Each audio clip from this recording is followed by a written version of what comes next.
And we are live. Good evening, everyone, and welcome to the stream. I hope you're doing well, that you had a very nice week.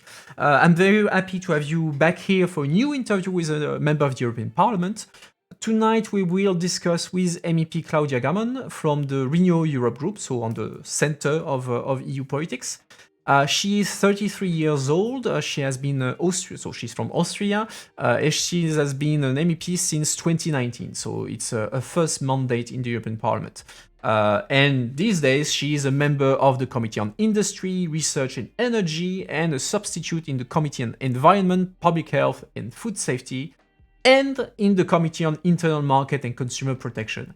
One day they will have to shorten these name of committees. It's always a mouthful. Anyway, and within this committee, she mostly works on digitalization, on the energy sector, research, and generally speaking, technological progress. As usual, before we start the actual interview, a small reminder of the house rules for anyone who would be new with us tonight. So our guest will be with us for an hour. After that, she will go and enjoy a weekend where you will have to deal with me for an extra 30 minutes, where we will debrief a bit the interview, discuss what you thought. If I can answer questions that I couldn't ask during the interview, provide additional context, yada yada. You know the drill. As usual, I have prepared my own questions for Ms. Gamon, and I collected questions from you guys from Reddit and Discord and all the good places. If you're watching this on Twitch or YouTube, you can also ask your question via the chat. It's there for this. I will keep an eye on it, and I will pick among your suggestions. And if you're watching that from Twitter, well, come over on Twitch or YouTube to ask your questions. As always, feel free to react, to participate to the discussion. That's why we're doing all these things. But as always, don't spam and stay civil. So the goal of this interview is for you to better understand what your MEPs are doing in the European Parliament, what are their priorities, maybe know a bit more about what they think about the EU or some general EU political questions. We will not cover national politics unless it's relevant to EU politics. So keep that in mind when asking your questions. And so without further ado, I suggest that we start. Good evening, Claudia Gamon. Thank you for being with us tonight and taking the time, especially after a long week. So you heard me do my introduction. So I don't know if I missed something during this. Is there something that you would like to add to your profile, general profile, before we start? No, I don't think so. First of all, thanks for having me. But I think there was a very much a basic information of like the must-know EU politics relevant facts, I guess. Yeah, it's very general, and we have 1 hour to dive a bit into it. But actually, let's start by the beginning. How and why did you get into politics in the first place, and then later became an MEP? What was the spark for you? Well, I might have to explain a little bit of context about Austrian politics. So yeah, go ahead. Austria didn't really have like a liberal tradition. I mean, there are many countries in Europe that have the tradition, many EU member states that have the tradition of having smaller to larger sized liberal parties ever since, the end of the Second World War. That this has developed in many countries, also in many of our neighbor states. However, not in Austria for multiple reasons. But I always felt like a liberal. I always felt connected to liberal policies and from what I knew from other countries. And I actually started in university. So I was a university representative for the Young Liberals in Austria. And at that time, we didn't have a liberal party in parliament. It was really just a group of students that was the only liberal elected group anywhere in any kind of like representative body. And because the Austrian student parliament actually has federal elections, so it's quite a big thing. It's like the Chamber of Commerce, but for students. And so that's where I started. And then along the way, we met some adults, I would say, and we founded a party together. And that was actually 10 years ago this year that we founded my party, our party, NEOS. And so I'm a founding member of my party, and that's how I got into politics. And we entered parliament in 2013, and I became a member of the national parliament in 2015. Was there for a couple of years, and then decided to run for the European Parliament. All right. Oh, yes. I didn't realize your party was that young in the national political landscape. So indeed, that's interesting. And I mean, now you're in Parliament. So you, if I understood well, you were in national Parliament for a couple of years, and then you joined the European Parliament. How was the transition, like for going from national Parliament to European Parliament? What was the most striking difference? It's very different. It's very different, but it's also, I think, a thing of the Austrian Parliament. I'm very fascinated with parliaments. Whenever I go somewhere, if I am in a capital, I try to visit the parliament. I think it's a great thing to do, and you learn a lot about a country's democratic culture, I would say, by visiting the parliament. Because I think if I remember correctly, many Scandinavian parliaments, for example, people don't sit along their political groups, but sometimes according to the region where they are from. Okay. For example, I think in the parliament in Norway, it's like that. And okay. I found it really fascinating. And for me, the transition to the European Parliament was also a bit of a culture shock, because Austrian politics is very tough. People aren't very nice to each other, but the feeling in the parliament is quite, I don't know, jovial even a bit. And there's also a lot of history behind it, because there already used to be a parliament back in the Austro-Hungarian Empire, but I think it was only like a decorative thing. It wasn't a real parliament where the members of parliament should have any actual power. I think the emperor wanted it to be like a representative thing, and decorative for him to say that he's not an absolutist, but he keeps himself like a pet parliament, which is what I was taught when I was giving tours in the parliament. I loved giving tours as an MP back then. And that kind of culture never changed. So like, even though I was an MP for a long time in the Austrian parliament, there is no such thing as the individual MPs working on legislation, because most of the it's kind of similar, like in the EU, the legislative proposals come from the Commission. Yeah. In the Austrian political system, I would say like 98% of the proposals of new legislation comes from the ministries. Okay. And like the legal services there work out the language, and the parliament itself wouldn't even have the resources. Like the European Parliament has the secretariats in the individual committees. We never even had that kind of resource to write legal texts, because that is like its own kind of science, I would say. Mm-hmm. You need lots of brains working on it. You need people with legislative experience to know how to write such text, to know where to look for it, to know when does it actually legally work what you're writing in there. And whenever we write something in the European Parliament, we can get back to the legal service, we can ask the secretariats, they know a lot. And that is not how the Austrian Parliament works. So to make it really blunt, like the MPs, they're just there to say yes and no to a text, maybe. No matter whether or not you're in the opposition or in government, it's really just, what you do there, because it just never happens that you would write legislation in parliament, because you wouldn't have the resources to. Okay.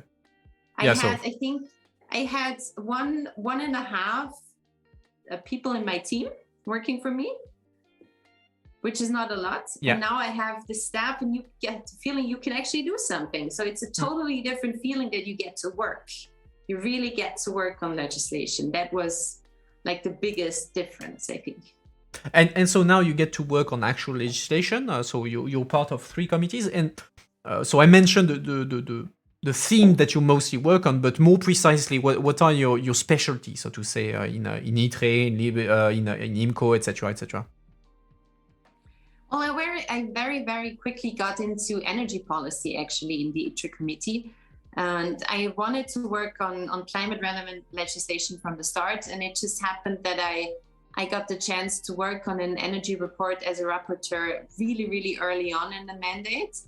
And that's really got me into the field of energy policy, which sounded a bit technical in the beginning, but it's really fun to be in this field right now. There's such a lot of interesting new legislation coming along, and it's fun and great to be working on something that is part of like the big Green Deal world. And so, since you mentioned energy, let's start by that. So, one of the controversial topic in energy policy these days is the so-called green taxonomy. So for the audience, like it's a labeling system for to try to funnel investment towards green energy, so to say, or transition energy. And the big debate is whether this green taxonomy should include natural gas and nuclear, as some member states and the Commission want. So it's making quite a big debate in the council, so within the member state and also in the European Parliament. And so, where do you stand? Do you think gas and nuclear should be in the green taxonomy, or only gas, or only nuclear? Where do you stand? Well, I think everybody. I'm sorry for the beeping. That's my dishwasher. I think the idea of the taxonomy initially really got me into it, and I really liked it back then. You know, when we first passed the legislation, I thought like, this is great, because the idea was coming from the fact that it had already been really, really difficult in the parliament to decide on what is sustainable and what isn't sustainable, and to try and, you know, then people throw around words like low carbon, or they're like clean and green and whatever. And the people were like, well, once we pass the taxonomy, we will just reference that in like every legislation that has to deal. Like, we don't have to come up with that. We just say, see taxonomy regulation or see taxonomy delegated act, and we just do it like that. And that then, so the idea was that it should be a lot more than just working for the financial sector, trying to mobilize money for the energy transition, but that it could be like the standards, like taxonomy in the real meaning of the word, like categorization of what is a sustainable technology and what isn't. And in order to make this credible, the idea was to have this as an evidence-based, science-based categorization. So far, so good, I would say.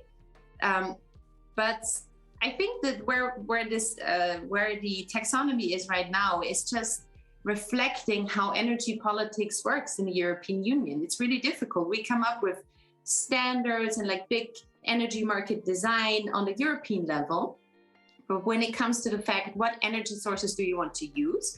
It is the member states' prerogative to decide what they want to do, whether or not they want to use nuclear energy, whether or not they want to use gas, whether or not they want to use hydropower. Each state decides for themselves how they make up their energy mix. And that, I think, has worked so far, because obviously we cannot agree on what is good and what isn't. And also, not everything works for every country. The geography is different, the climate is different, the weather is different. It's just not everything works everywhere. I live in a place where we have a lot of hydropower and pumped hydro storage. That really just, it's a luxury to live in a place like this, that you have this possibility, which is just not that every European region has. So, oh my God, sorry, you said to be concise. This is a long story. Just to make, that's just my general feeling on the taxonomy. And I am very disappointed with what the Commission came up now, because I think it's just reflective of the political fight within the council, actually, about which direction we should go. But it was supposed to be about an evidence-based categorization about what is sustainable. And nuclear energy and natural gas really aren't the same thing as renewable energies in terms of sustainability. It's just that. I mean, there are certain arguments for nuclear energy, and I think I think the most important one is that it's CO2 free. But there are a lot of risks involved with it, and I don't think that anybody who supports nuclear energy would say that they are irrelevant in general. It's just, they exist. It's okay to acknowledge it. It's a balance and a decision that each and every member state makes for themselves. That's okay. but it's not the same thing as renewable energy, and I don't think it should be in a sustainability taxonomy, to be blunt. And on natural gas, I'm even more appalled, I have to say, because nobody would agree to say that this is a climate-friendly technology. You have to be high to think that, and it's crazy. And what I think is like, what makes me really angry is that the supporters of nuclear energy actually say, well, we are doing this for the climate. But in order to get it in a taxonomy, they had to build a coalition with the countries that are pro natural gas, which just proves that their argument is invalid, because they are now building a grand coalition of natural gas and nuclear energy, which will set us back if this money then would actually go into these investments, which will set us back in the energy transition. And what is also the truth about nuclear energy is that because France just announced that they would build new installations, it will take too long. I think like the most interesting thing about investing in renewables right now is that is the quickest way to expand capacities. And we need to expand our capacities on an enormous level in a short amount of time. And nuclear energy cannot provide that. And sorry for being so no. Really Actually, angry. well, I understand that, but so I mean, you said that the taxonomy is reflecting the conflict within council, but those conflicts also exist in parliament. I mean, within every political group, including your own Renew Europe, not all MEPs agree. Some MEPs are quite happy to have nuclear. Some MEPs are quite happy to have natural gas. So, do you think that there will be a way? Let's start by the beginning. You don't have the power to change the taxonomy because it's a delegated act, so you can only say yes or no to it, and you need an absolute majority to say no. So, do I understand well that at the moment you would say no to the delegated act? Okay, and then that brings me to my second point. Do you see a majority emerging against the taxonomy? I don't know. I think it will be tough because having an absolute majority is asking a lot. You really need, what is it, 350? 50, yeah, something like that, yeah. Huh? And that's a lot of MEPs to convince. I mean, that is the thing with these objections. They're always really, really hard to get through. I'm trying to get through an objection against the 5th PCI list. Long story short, sorry for even mentioning this. It's about any energy infrastructure projects of common interest in the Union. But getting a majority for that is really, really tough. However, what I think is interesting is how the debate within the German delegations is going, because they have huge numbers. And I heard the German CDU member from the ENVI committee, Peter Liese, also already mentioned that he's very skeptical of it. So I think they're up until the time when we vote, there might be some momentum for it, because you never know. These things, they follow a kind of narrative, and there might be momentum for that to change at some point. I think it also depends on what most of the larger, I would say, European think tanks also think about the legal case against the Delegated Act in general. I read something from the Center for European Politics where they said they actually believe that it has some merit, which I think a month ago nobody thought it would. So that all contributes to how the story would go, I think. And do you think that this is something where it will be national delegation per national delegation, or there would be a possibility for group-wide? I mean, do you think that Renew will reach a common position, or will it be the French delegation on its side, the Spanish delegation on its side, etc., etc.? I think, well, as I said earlier, energy policy to the largest extent is a national issue. And I think MEPs also see it like that. And I think also what I see from the Austrian perspective, from the media back home, I think that also many citizens see it like that. So I would bet a lot on it being very much a nationality issue and not an ideological group vote. Okay. So still on energy, but moving away a bit from taxonomy, another topical issue related to energy, especially in the context of the Ukrainian crisis, is the question of the dependency of the EU to Russian gas. If I recall correctly, about 1/3 of the EU's natural gas comes from Russia. So do you think that there is indeed the EU is indeed too dependent on Russian gas, and how could the EU get out of this dependency beyond like developing renewable energies, for instance? Well, Austria, I think, gets almost 100% of its gas from Russia. Oh, I looked for the information, I couldn't find it. Yeah. If you look at the numbers per member state, I think even there might even be some more explanation to how member states position themselves in the conflict. I don't know what to say. It's really just tragic, because I think like at the last height of the Russian-Ukrainian crisis, I think like back in, when was that? 2015, 2014 already? Yeah. That would have been the time to really decide we have to get out of Russian gas. We have to invest heavily in renewables to lower our dependency. We have to invest in heating alternatives so that people aren't dependent on gas in general. And we missed 7 years, 8 years almost. Okay. It's really tragic. It's just a reality. It's a reality that Europe has maneuvered itself into. And I don't have a solution for that either. We have to invest into renewables, but it will be a couple of really, really tough winters with the same problem again and again. There is no, like currently, there is no alternative. Like those people saying, well, we have to get into LNG. Well, no shit, Sherlock, but how fast could that actually happen? Yeah. I mean, it's not like there is like a silver bullet lying around.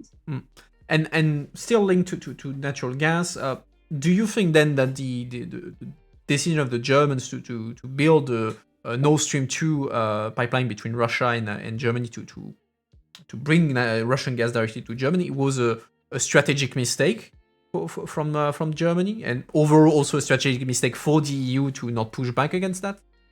Yeah, I think so. Yeah, absolutely. Because from the beginning on, it was a political project, so to say. It was a political deal to have this a direct pipeline, but so much has changed since then. So yeah, I would have to Google when they actually started planning Nord Stream 2. I don't even know that. But I mean, either. Seeing how long pipelines take to build would have been quite some time, right? Yeah, I'm checking right now on my phone. Let's see, Nord Stream 1. No, I want Nord Stream 2. Okay, I'll check it later because I can't find it on the fly. But yeah, so, and to finish a bit on energy, so you also mentioned that nuclear energy is not green because of the waste that can be generated, also by the security risk that can be associated to that. And I had a question from Reddit asking for your opinion about fusion, which is an alternative to nuclear, and there is the ITER project that is co-financed by European Union, very expensive project. So do you think that there is a future in fusion, or is it like a fancy project that will in the end bring nothing? Who am I to say? I don't know. I'm not a physicist, but I think it's cool. I mean, I'm sure you also read the news from the Oxford lab, the JET project. I think it would. I mean, it would be like like holidays, your birthday, and whatever celebration you prefer during the year combined, and then times 1,000 and rainbows and fireworks, if that would actually work as an energy source. I really very much believe in in putting a lot of money into energy research. So, I think that's, but that comes from a very personal perspective as to what can be achieved, I think, by human invention and human genius. And we have done so much in the history of humanity to get society further, to get people further, to develop the way that we live, to develop civilization. And I know that we will find something that will help us fight climate change even better. And we have to invest everything that we have in research and development, everything that is possible. But we also have to work with what we currently have. I think there certainly isn't any use in trying to wait for that magical technology to pop up just in the right time, like in a Hollywood movie, with the brink of extinction, and then suddenly fusion comes along and saves us from extinction. That will not happen. Okay. I think we will have to make use of all the different technologies that we have available. And actually, that transition well to the next question. And one other question that I received more about the place of innovation in the fight against climate change. And someone was saying that apparently the ex-chancellor Kurz once said that the climate change could be handled solely through new technology, and that there was no need from abstaining from doing things that we currently do. Do you think as well that there will be salvation by new technology, or there will also be a need to review also the way that we've been living so far and say, okay, it's not sustainable for humanity to keep living according to what we do currently? Well, it's a good thing he's not our chancellor in Austria anymore, so I can wholeheartedly say that was really idiotic when he said that. I don't think it would have been nice to say that when he was still chancellor, but I think he knew very little about climate policy that actually works. I think both is true. I think we have to change the way that we live. We have to change our economy. We have to change our energy system, but there will also come technology along the way that makes it easier. Every year there is a new development in battery technology, in solar technology, in mobility, in digital technology that we need to make everything work better. There is something new every year that we have to work with and invest in. But I think what I don't like about how conservatives talk about climate policy is that they always frame it as that the change that will have to be necessary will definitely be less fun, and it will definitely cost you personally, and it will be it is always less, like, I'm missing an English word, then it's about depriving yourself of something. However, I think we have to, and I very much believe in the fact that climate neutral living and climate friendly living will not be about just depriving yourself. It will be different. But just because it was a different way of living before that doesn't mean that it was better. It's better. I live on the countryside. I need to have a car right now to get along. I lived in Vienna for 11 years and I love not needing a car. And I think that it will make people's lives easier and better if they don't necessarily have to have a car. It will save them money. It will make their lives easier. Who doesn't love to go out and get drunk and not having to stay sober because you have to drive home? I mean, let's be honest. And it's a better life if you have better air quality. It's a better life if you have more green around you. It's a better life if you don't have the heat in the cities anymore. That is a lot of this climate friendly living is about having a better life and not about depriving yourselves of stuff you love. Okay, interesting. And still on the topic of technology, we talk a lot over the past few years about digital technologies in the EU, whether we're talking about artificial intelligence, chips, 5G, quantum computing, you name it. Do you think it is realistic for the EU to actually become a leader in digitalization, or are we in a way condemned to regulate technologies that have been created and that are successful elsewhere, like whether the US, China, etc., etc.? Well, I think we already missed the train on being a technology leader in digitalization. I think that is a difficult question, I think. I think in general, we shouldn't ask ourselves about digitalization in general, but will the EU again be a place where new and interesting companies are founded? Will the EU once again be a place where interesting digital or other technology heavy companies will go to when they move to find a new headquarters, for example? Will the EU be the place where people with the most knowledge want to live and work because it is the best place to live? I think that this will always be our most important comparative advantage to other countries. We are far behind spending on research and development in digitalization, and far behind when it comes to venture capital in this field compared to China, many other Asian nations, compared to North American countries. So it will be very tough for us to try to compete in the spending race here. But what we can do is make ourselves the best place to live, the Union, the best place to work, the best place for companies to have legal certainty where they work, the best place for new technology to develop further because there is a legal framework for it to work. We will have two, and that is what I find most interesting about the two large new digital legislations, the Digital Markets Act and the Digital Services Act. We are the place that actually develops these policy frameworks and tries to answer these questions that are not just relevant for us, but also for other countries. If you look back at European data privacy regulation, that is something that other countries have also adopted in terms of like which direction they are going. And we will still have some time, not a lot of time, but some time to still use the leverage of our huge internal markets to really try and influence how the digital world in terms of the platform economy works.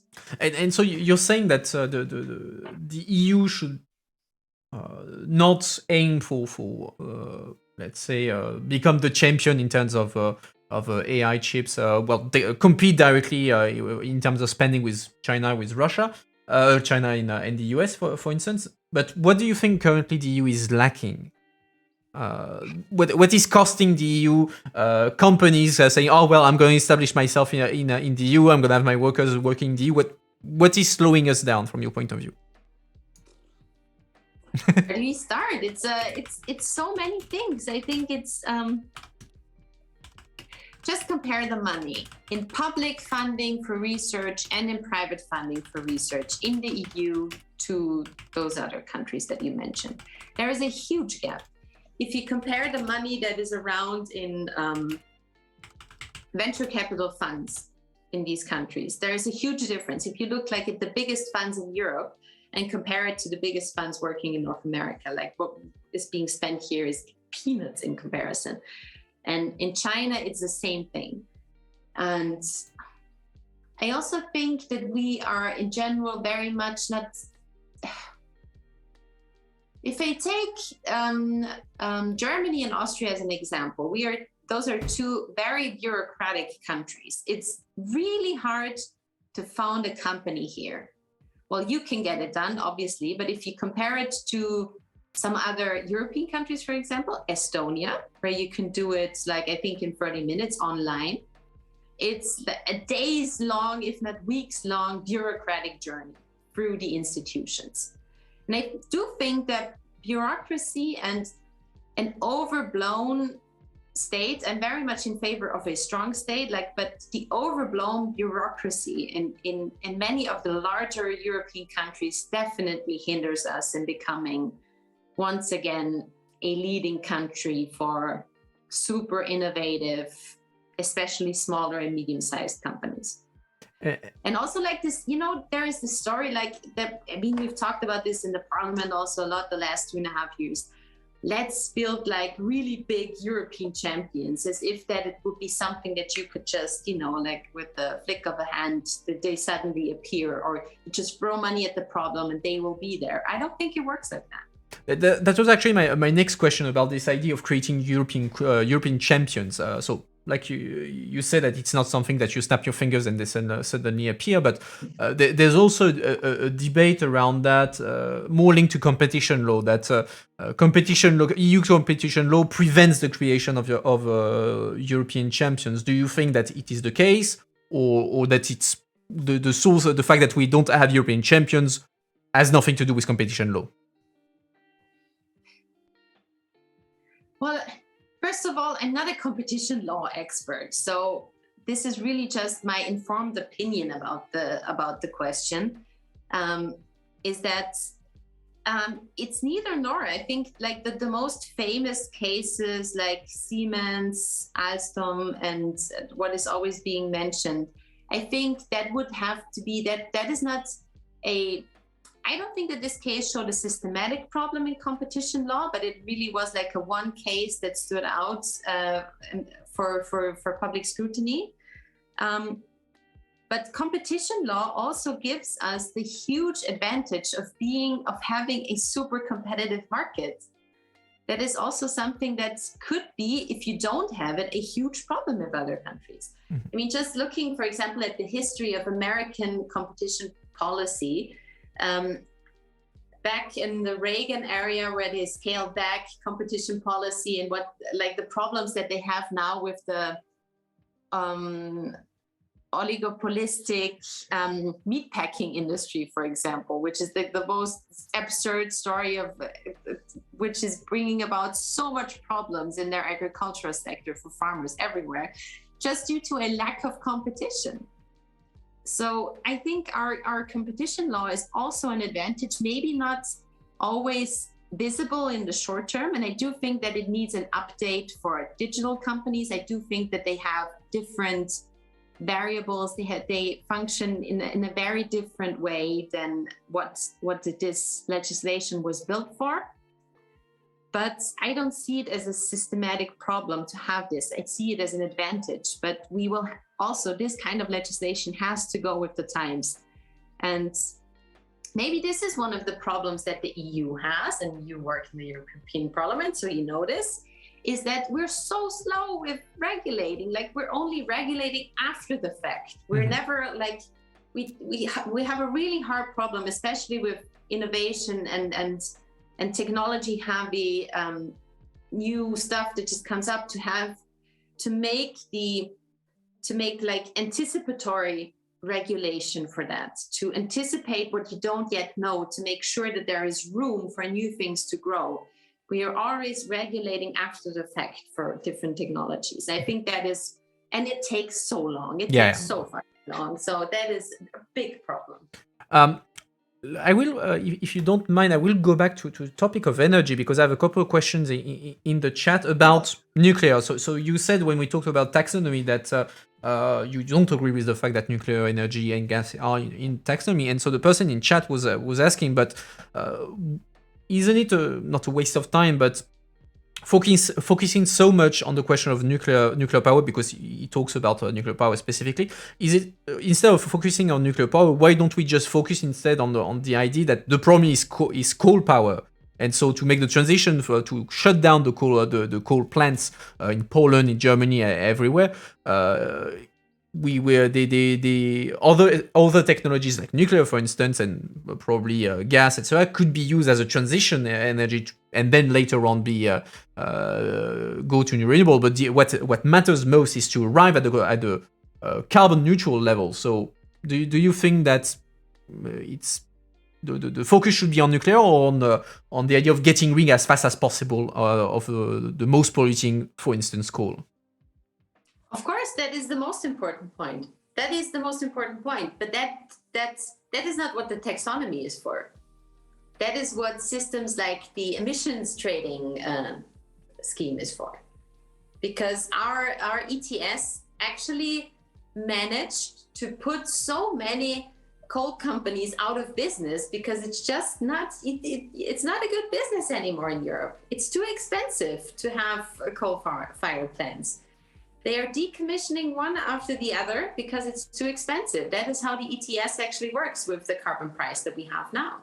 And it will continue to do so. But that is not what the taxonomy is about. The taxonomy was about closing the investment gap that we have in renewable technologies. And there is a huge investment gap. In order to close the gap for the energy transition, we need faster investments. And I think what I really think is the most important argument against nuclear here is that it also takes too long. It really, like the space also in the debate that it takes up, the time that it takes to build new installations, the money that is being spent there. If you spend this money and use this time to build renewables, you will have the times so-and-so capacity that you can build in the same time.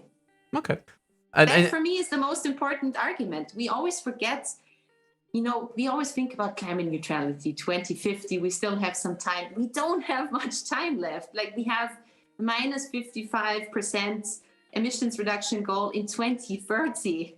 We are already in this decade where this is relevant. That's crazy. So how are we gonna extend the capacities in carbon-free energy until the end of this decade? That is simply not possible with new nuclear energy. No matter what you think about it, it's not possible.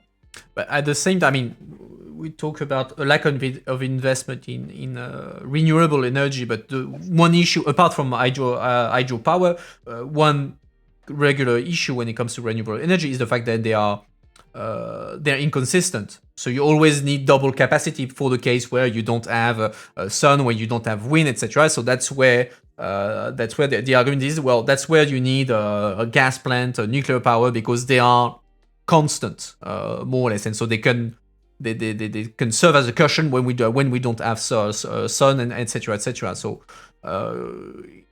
Yeah, I mean, and also someone in the chat is saying that it would also take a lot of time to build up the renewable capacity to a level that they would allow us to reduce by 55% by 2030 and then arrive carbon neutral by 2050. So is it one or the other? Or Yeah, I mean, I know that question. It's good that you asked, seeing that I was the rapporteur for the report on energy storage at the beginning Perfect. of the mandate. Yeah, that is a big question. And I think it's good that we're finally talking a lot more about the question of storage in general. I mean, the problem with decarbonization is that it's mostly electrification. We will need so much more electricity and energy in general. The consumption will go up.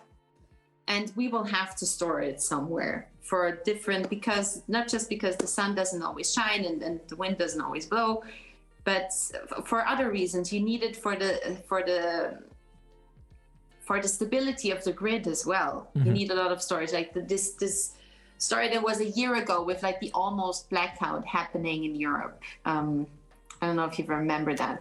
Yeah.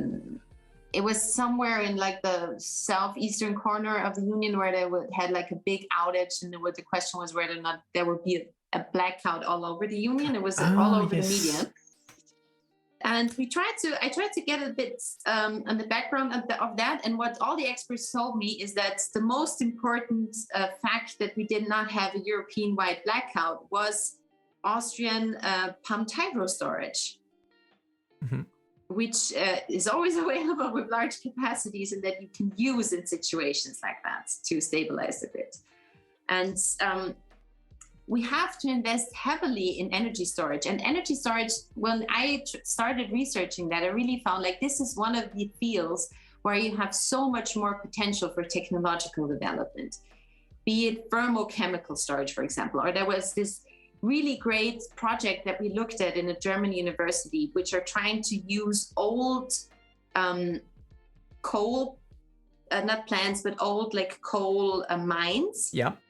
Which are now like huge empty lakes. It's like a huge hole in the middle of the country.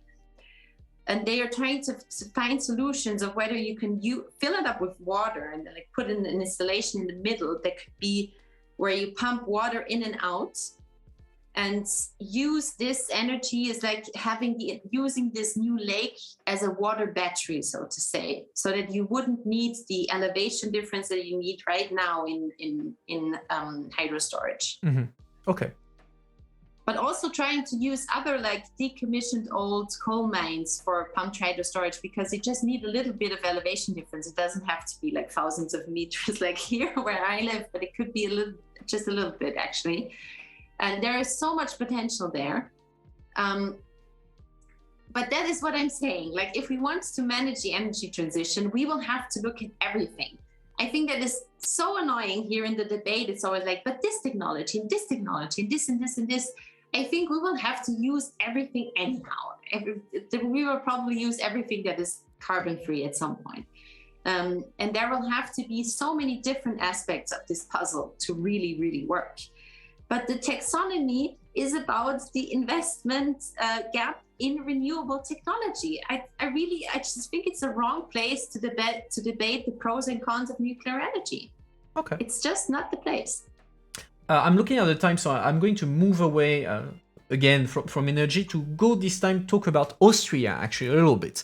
I saw in the news like this week that there was a EU Barometer that showed that in 2021, 48% of Austrians thought that the EU is going the wrong direction, which is a rise of 3% compared to 2020. And to give a comparison, the average level in the EU is 44%. So how do you explain the fact that Austrians are a bit more pessimistic about the EU these days, and why is it increasing?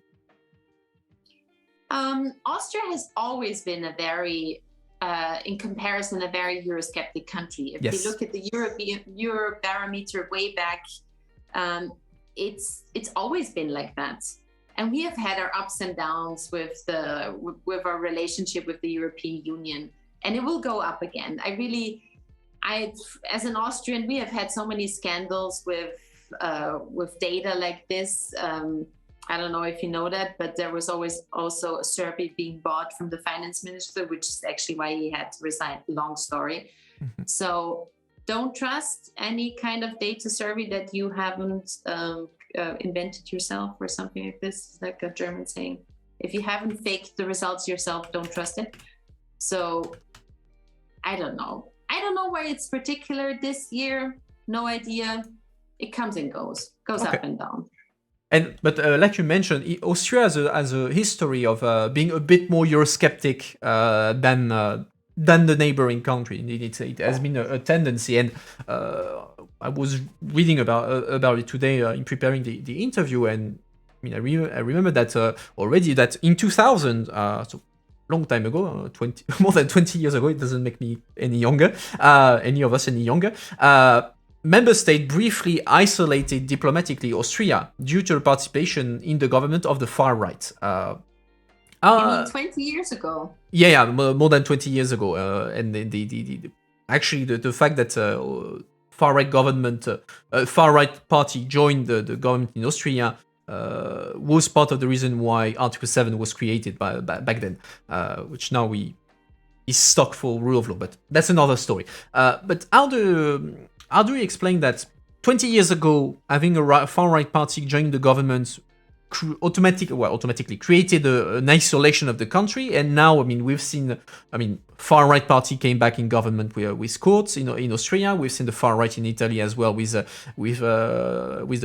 Cinque Stelle, etc., etc. So, and now we don't see that kind of reactions from member states. So, how do you explain this? Is it Europe has become accustomed to the far right being in government? Is it because the real politic that we have to deal with these countries even if we don't like the people who are in the government?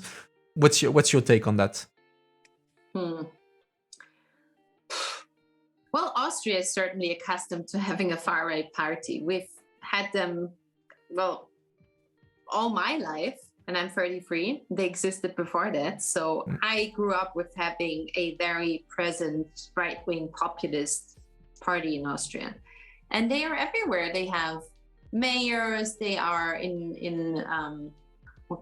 they currently in a region? Yeah, they are in a regional government in Upper Austria.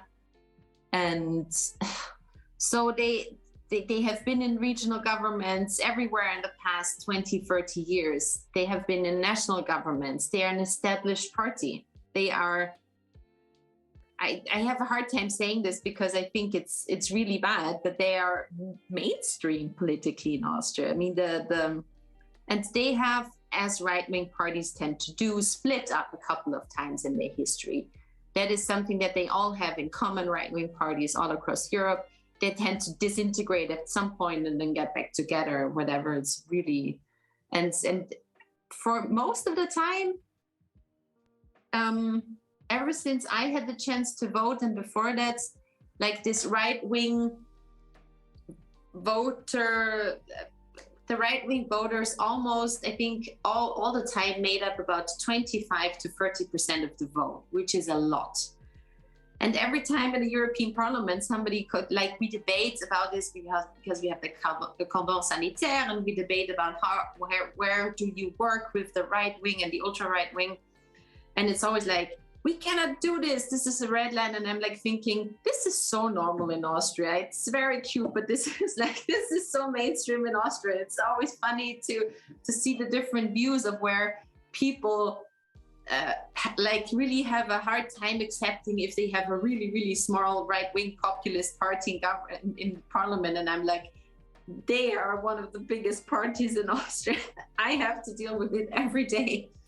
And so I don't know how this developed. I don't know whether, I think that many parties in Europe took the Austrian right-wing party as an example of how to become mainstream. I think that is like a big learning for other countries, that you have to stop it early on if you don't want them to become mainstream. Yeah, I mean, the FPO is one of the corner far right party. I mean, the main ones have Rassemblement National in France, FPO in Austria, and you will have the Lega in Italy. I think those are the three models in terms of far right in Europe. But briefly, so you mentioned the cordon sanitaire for the audience. The cordon sanitaire is a practice in the European Parliament where the far right, the most far right political group, ID, is isolated from the other, in the sense that the pro-European party may have an informal deal among themselves that they don't negotiate, they don't give them jobs, even if they're supposed to be entitled to it according to the rules of parliament, but they do as much as possible to isolate the far right. And so you just said, okay, in parliament we have the cordon sanitaire practice, even if it's weakening a bit over time. But do you think, when you have like both your experience in European Parliament and your experience back in Austria, which do you think is, I don't want to say better, but which is normal? Like the saying, okay, far right parties are part of the political spectrum, so we have to talk with them. We can work with them even if we don't agree on something, or do we have to isolate them as much as possible? That is a very tough philosophical question, or like the political philosophy. I'm not sure which is better. I honestly have to say, I don't know, but in Austria it wouldn't work. And I also think from a democratic perspective, you cannot just exclude a quarter to a third of the voters' representatives from all democratic processes. I think that actually would be anti-democratic. But what is the interesting difference in the European Parliament is that this group, Identity and Democracy, their ideas, the core of their ideology is an opposition to the institution itself. It's the opposition to the European Parliament as elected body representing all Europeans. It's the opposition to the European Union as it stands now. So I think that there are good arguments for the cordon sanitaire in the European Parliament, because all that these people do is try to hinder the work that is being done there. They try to stall, they try to slow down, they try to prevent laws from passing, no matter what it is. They're just against it. So you wouldn't even be able to work with them. But at the same time, being like myself, the devil's advocate there, but if you look on the far left group, so the left, as it is called now, I still usually call them GUE. I mean, part of this is also Eurosceptic. I mean, on the far left, you also find people who think that the EU is basically a capitalistic and US plot against the people. So, but they are not isolated from the other political groups. So, do you think that out of consistence, those Eurosceptic, far left Eurosceptic should also be cordoned off from the other, or it's not the same? Well, it definitely is inconsistent. That is absolutely true. There is a double standard there. I think if there is one difference that I would say in ours, also relating to my argument, is that it's not the program of the entire GUE, but it is the program of the entire identity and democracy. All right. Fair point. Okay, I'm looking at the time. I will have a couple more questions before we finish. First, if you could change anything, really anything, you snap your finger, something changes about the EU, the way EU politics is being done, what would you change and why?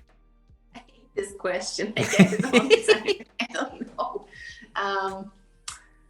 Well, that's such a weird question. If you could change one thing, well, I would like it all to work better, but that's not like the one thing. I think something that is actually politically realistic that would actually change something. I think that the council should work differently. But there are many things that I would mention there. I think it should be a parliamentary body. It should be transparent in its decisions. Like a second chamber, I think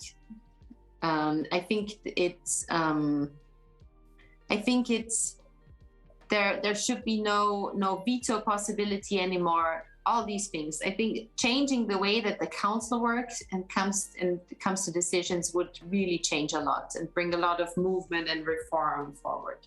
And do you think that it is realistic, as you mentioned, like to hope for treaty changes, like notably in the context of the conference on the future of Europe in the next few months, or do you think that member states will not reopen the treaties, and that's, I don't want to say a pointless exercise, but the chances of actual change are limited? Let's not get into it. I don't think it's realistic that those kind of changes would happen. But the question was like, if I had like the Thanos fingers with the gauntlet of the Infinity Stones, I would change the council. Okay, well, speaking, actually, you anticipate my question, and I swear to the audience, I didn't give you my question. Since you mentioned the Infinity Glove, actually, I was looking for pictures to integrate in the profile, and I found this interview of you in the European Parliament magazine, where you there's a picture of you sitting on the Iron Throne. And you mentioned that once you went to Comic-Con in Austria and cosplaying it, no less. So, are you a pop culture enthusiast? Yeah, and also I'm a very, very enthusiastic comic book reader. Always have been. What's your favorite? My favorite graphic novel is The Sandman from Neil Gaiman. And it's really great. It's actually also coming to Netflix sometime this year. It's from I think it started in the early 90s. It's a really, really great story. There's a great audiobook also on Audible. I love all Alan Moore graphic novels, and I love the X-Men. Can't go wrong with that. All right, just a curiosity, because I saw that today. I saw Is It You in the Iron Throne, so I clicked on the link and to find out, okay, what's the story behind that? But okay. And final question, the traditional one on the channel, but I already know your answer because you mentioned it before the beginning of the stream. But where do you stand on the debate around a federal European Union? Are you in favor? Are you against? Are you on the fence? I am super in favor. Actually, that was part of my election platform and my campaign, the United States of Europe. But I really don't mind whether or not it's a European Republic or the United States of Europe. I usually use the term United States of Europe because I think that more people can have more, I think it triggers people's imagination more about what it could be. and what it means on an emotional level. But I really believe in the idea of a federal Europe. I think it's the way to go if we don't want to become an irrelevant outdoor museum for the rest of the world. I like the expression. All right, well, that was all the question I had for you tonight. So thanks for you to answer them. I will give you a last opportunity to say a final word to our audience before you have to go and enjoy your weekend. So the floor is yours. To what, a final question? No, final word. Conclude. I think there is, even if you're very pro-European, I think it's always important to be critical of how the European Union works. And I think we have to change the debate a bit about what being pro-European actually means. I think that if you love the union, you always have to be critical of it because there's so much stuff that doesn't work. That's just how it is. But we used to just say that either you accept and love everything about the union or you are against it. And there was no gray in between. And I think most people are pro-European. Like the large, even in Austria, the large majority of people are pro-European, but they don't like everything about the union. They would just love it to work better. And I think that this is the job of the European Parliament also.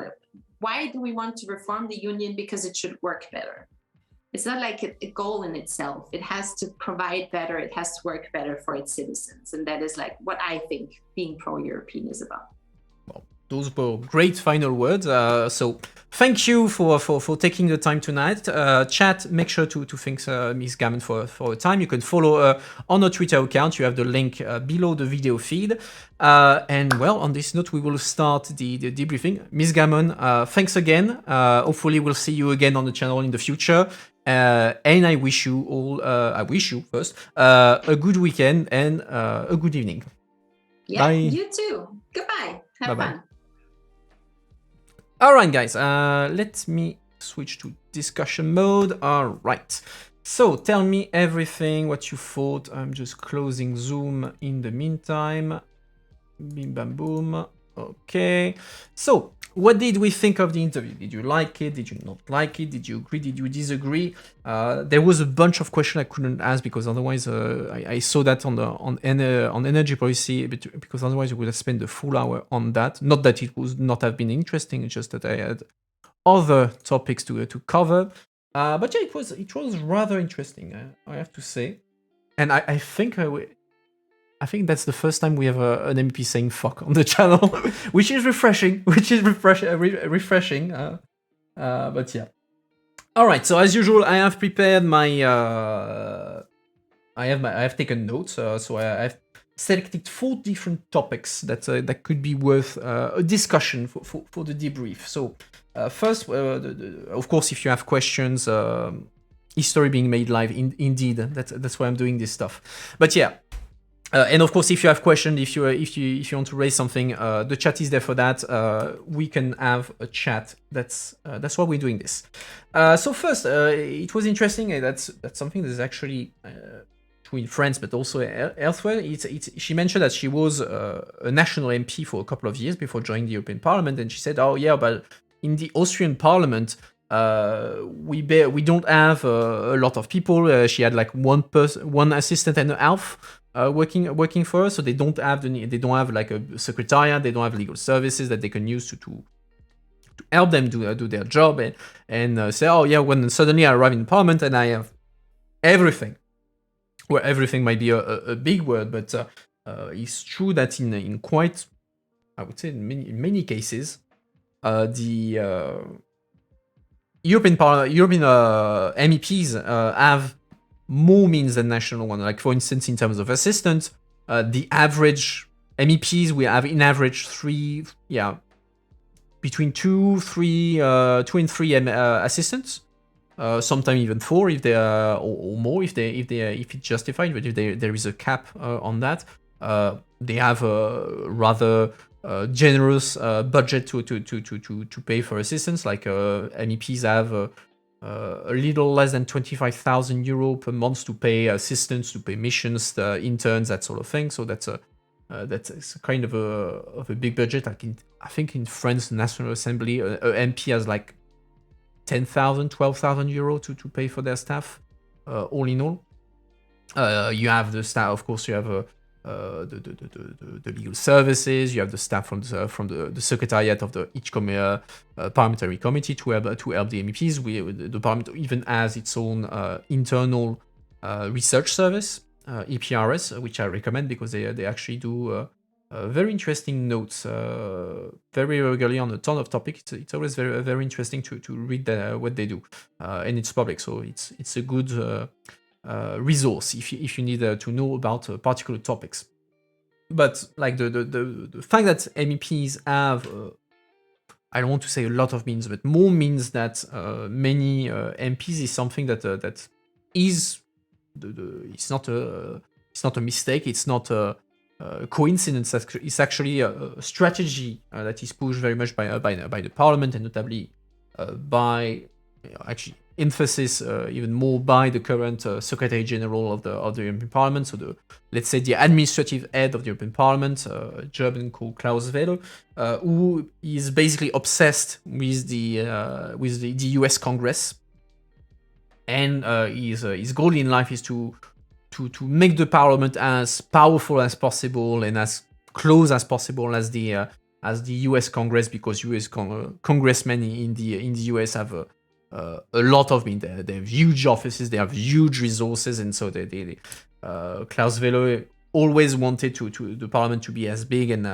as possible, to be as influential as possible. So he's always been pushing to give more money to the MEPs, give more money to MPs. That's maybe not that's not exactly that. It's more giving more means to MEPs to do their job. Also mean on the other end that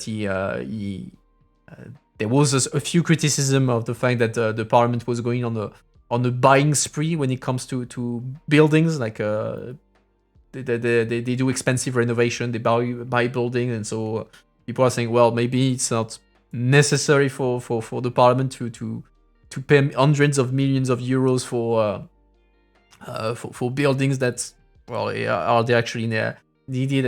I mean, it's part of I'm not going to enter into the detail, but there's also a bit of that debate within the debate on the Strasbourg seat. Some say, oh yeah, but well, okay, I'm not going to go into the details of that unless someone poke me on that, but there is a strategy of the parliament in general to give more means to MEPs to help them do their job on technical level. And also the nature of the job of MPs, and I say that on this mostly knowing how French politics works, the nature of the job is a bit different between MEPs and MPs, because since in European Parliament there is not a lot of media attention, in a number of cases the national politics couldn't care less about what happens in European Parliament. That means that MEPs are more independent. They can actually go into technical stuff. They don't have like the pressure of doing always communication, of doing always like pure politics. Like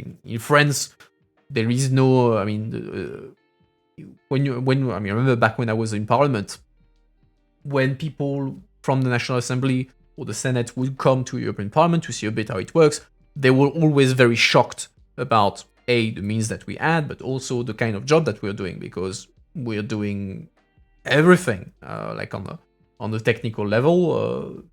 It's the assistant who do the job with the secretariat, etc. While a national MP does not have nearly the same the same power to change things, and also the assistants have a different job. They mostly do political work, communication work, that sort of thing. So it's despite the fact that on paper we have the same job, we were both parliamentary assistant. In practice, it was two very different jobs that we were doing. It's always found that quite interesting, especially the complex of inferiority part of the parliament has towards the US Congress. Second thing I had on my piece of paper was the debate about becomes easy to paint MEP negatively and just look benefit from the nice funds and little media attention. Yeah, exactly. I mean, and it makes some MPs quite jealous as well of the means that MEPs have. But yeah, I mean, there is plenty of ways for people, including the media, to paint negative pictures of MP. Like something that personally that always pissed me off back then was whenever people were taking pictures, or including the media, taking pictures of the plenary session in Strasbourg, and like during debates, the hemicycle is empty. There is like 20, 30 people in the hemicycle at best.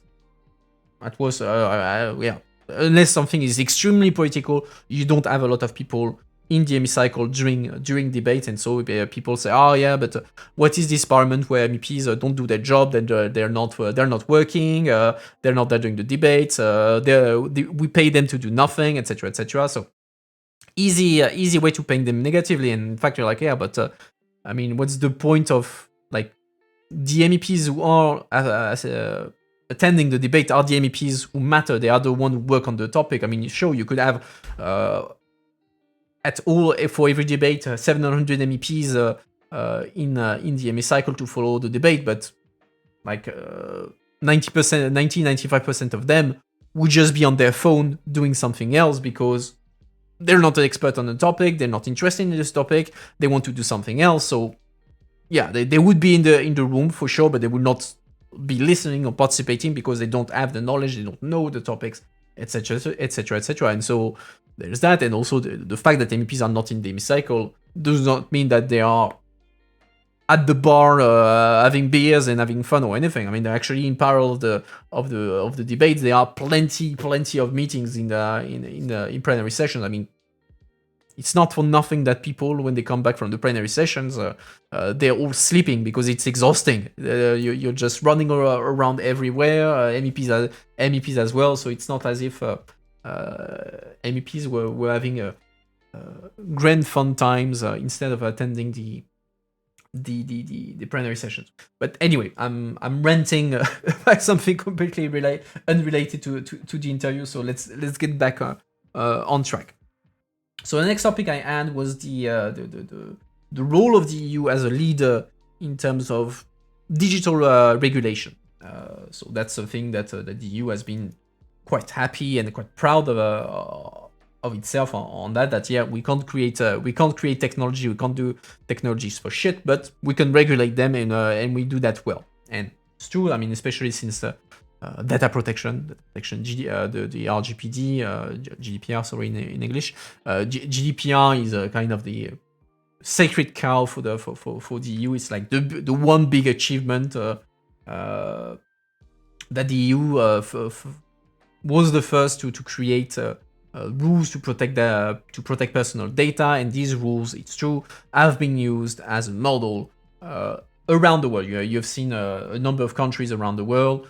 Aka the cookie button exactly, which is criticized. But actually, I'm going to talk about the limits of GDPR in a second. But yeah, you have many countries who, after that, took the EU GDPR as a model.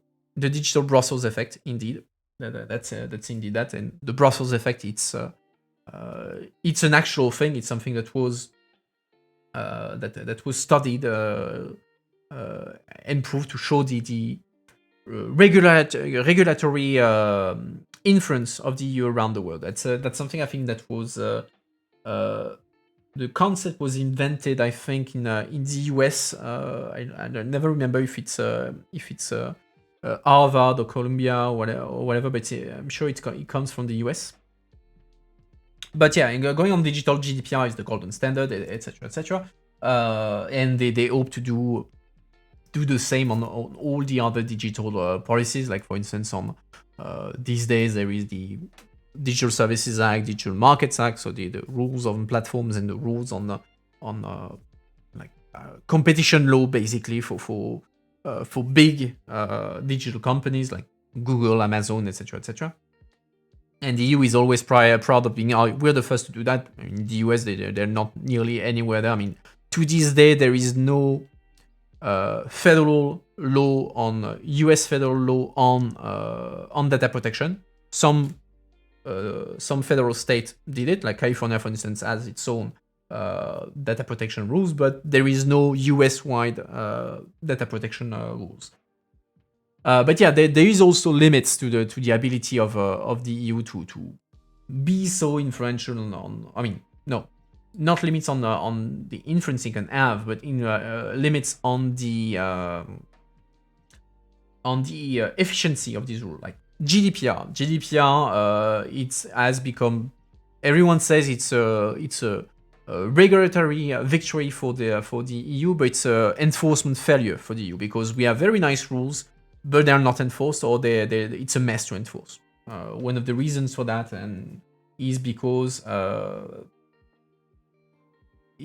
most of the big companies, tech companies, are based in Ireland, meaning that it's Ireland that is competent to rule over the use of data protection, the use of personal data by these giants, and many countries are pretty unhappy with the way Ireland, well, the Irish data protection authority is doing its job or not. So it's there is a lot of debate on the lack of efficacy of GDPR because of that, and also there is then the whole question of the privacy shield, so the question of transfer of personal data between the EU and the US, notably. So there used to be a deal between the US and the EU called the Privacy Shield to set the rules for the transfer of personal data from Europe to the US. For instance, you were on Facebook. You were doing whatever on Facebook. The data would be your personal data would be sent to the US for processing and served to whatever the Facebook needed to. And so that was the Privacy Shield was the deal between the EU and the US to make that possible, to make that legal and compliant with GDPR. But since then, the Court of Justice intervened and said no, the Privacy Shield is illegal, and so they struck down this deal between the EU and the US, saying, well, no, it's not good because it doesn't protect the EU data. Thanks for the follow. It doesn't protect the EU data from snooping by the US intelligence services, for instance, NSA, just to name one. And so the deal got shut down, and ever since the EU is struggling to trying to find a way to legalize transfer of personal data between the EU and the US without it being shut down by the CJU because of that question of the recourse of EU citizens against snooping by US intelligence services. And to this day, they haven't found a solution. And actually, there was a ruling this week in France from the CNIL, so the National Data Protection Agency, to basically make illegal the use of Google Analytics because there is transfer of personal data to the US, and so it's not legal. Blah blah blah. So it's but I'll talk about that during the news review on Sunday probably. But anyway. All that to say that, the EU has influence on regulation when it comes to digital policy, but it's struggling quite a bit at the moment when it comes to enforcing them. And it's one of the debate these days in the context of the negotiation on the Digital Services Act and the Digital Markets Act, so that they don't repeat the mistake of GDPR. Beyond that, what did I have? I'm looking at the time. I'm trying to go as fast as possible because I don't want to finish too late either. Of course, if you have questions or comments, do go in the chat. I'm happy to answer whatever question you have. We discussed, I noted that, but we already discussed that a bit during the interview, this whole practice of the cordon sanitaire in the European Parliament. So the fact that the far right is being voluntarily isolated in the European Parliament politics to limit its influence. So in principle, when in the European Parliament, you have the rule that prevails is called the don't rule. It's a rule that basically governs the attribution of position in the European Parliament, like for instance, vice presidents, committee president, etc., those kind of jobs, official position in the European Parliament. And the règle d'honte is the rule that governs what position, how many positions should go to which political groups.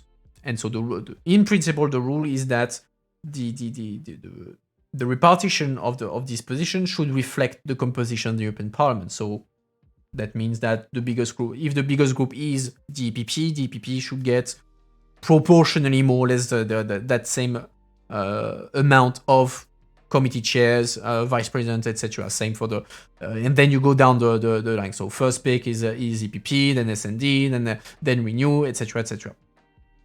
And so in theory, that means that the far right in the European Parliament should have vice presidency of the European Parliament, chairs. There should be at least one or two committees that should be chaired by someone from the far right. There should be vice president of the committee from the far right, etc.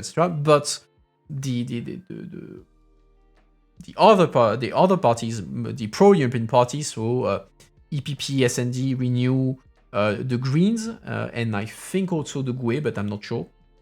So the far left, they have a deal amongst themselves where they said, okay, we don't want the far right to have any kind of influence, so we're going to systematically vote against their candidates to this position, even if in principle they're entitled to it, and instead we're going to give these seats to someone else, to one of us. And so then they negotiate who should get, in fact, the seats of the far right. But yeah, it's a practice that has been quite common. I mean, it dates back from quite a long time. And another consequence of the cordon sanitaire was that for the longest of time, you would never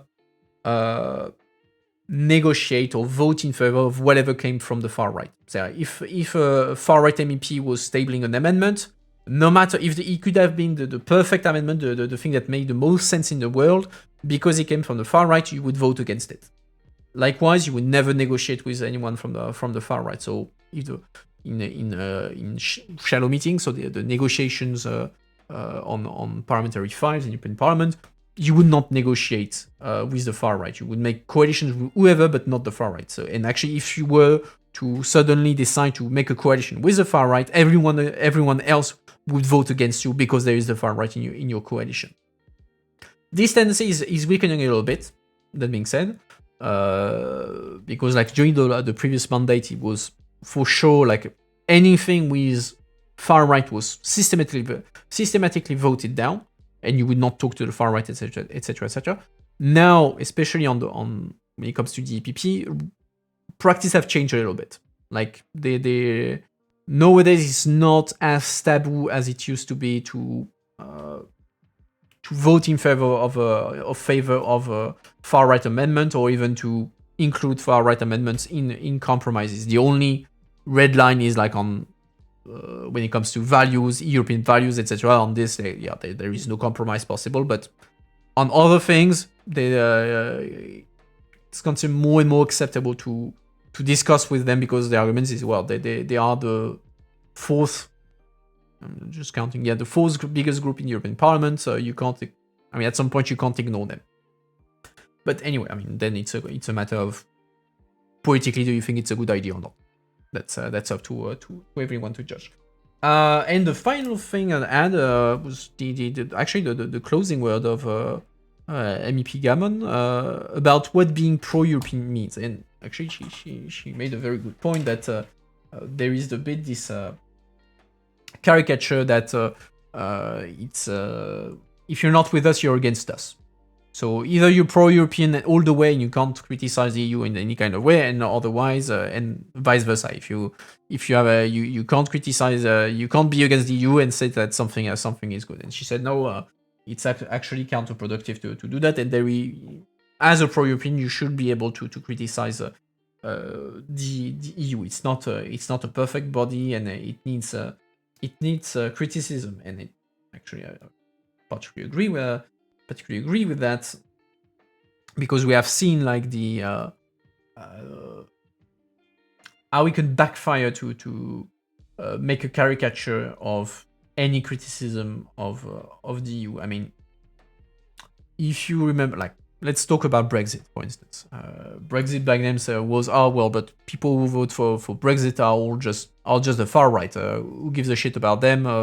The EU is by essence a good thing. It does good policy for people, so people will recognize that and vote in favor, because anyone who votes for Brexit is a far right lunatic.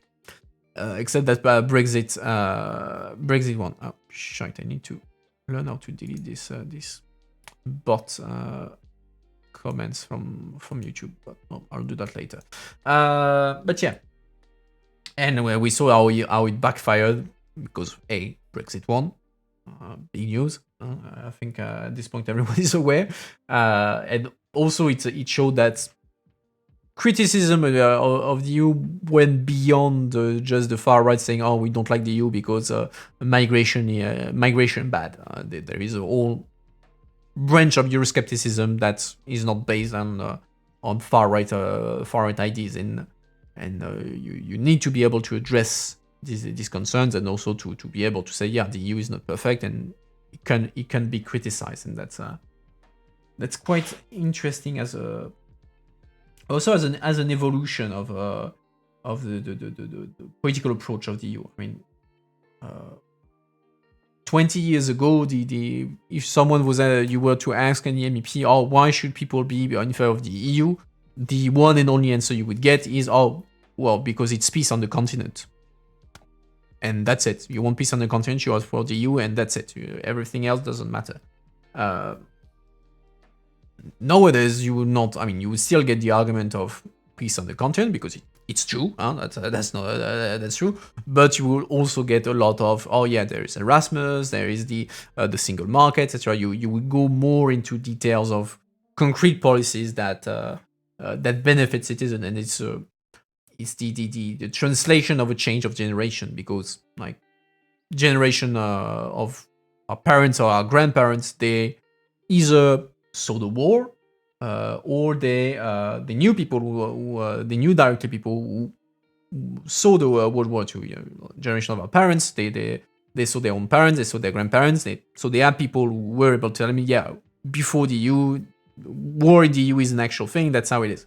For people of our generation and younger than the generation of our parents, yes, we know that there was war, but for us it's a concept. I mean, we learned that at school, but it doesn't have like any concrete reality. It's not something palpable. What is palpable is that we are pro-European because we were happy to go on Erasmus, because we are happy to go on holidays without having to apply for visa, that sort of thing. So it's more, what makes us pro-European is concrete policy. It's not only the value, it's not only the ideal of peace.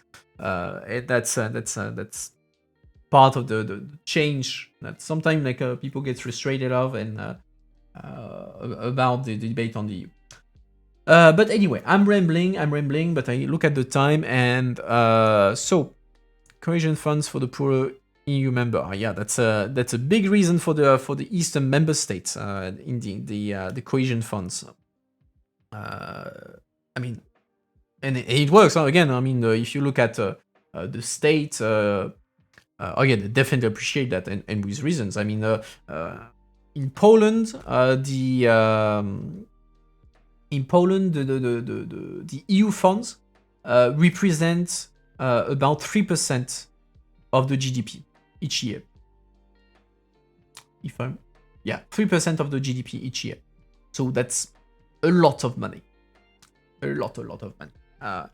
And if you go back in time and look at the economic state of countries like Spain or Portugal when they first joined, they clearly benefited from the EU funds, and then they grew to become like, I want to say big economy, because I mean Portugal is not a huge economy compared to France or to Germany, for instance, but they became like quite rich countries, much richer than when they first entered the EU. So yeah, there's definitely a financial aspect to that. But yeah, on this note, I hope you enjoyed it. As always, if you like what you saw, you can follow the channel. That's always appreciated. You can also follow my other social media. I'm posting that right now in the chat. There you go. You just click and you get everything. If you really love what I did, you can even toss a coin to your streamer via Coffee. And otherwise, yeah, well, it was fun to have you all tonight. It was a good interview. And I will see you next time on Sunday for the news review at 6 in French and at 8 in English. Thanks, Algra, for coming. And well, I wish you all a good weekend and I will see you soon. Bye, guys.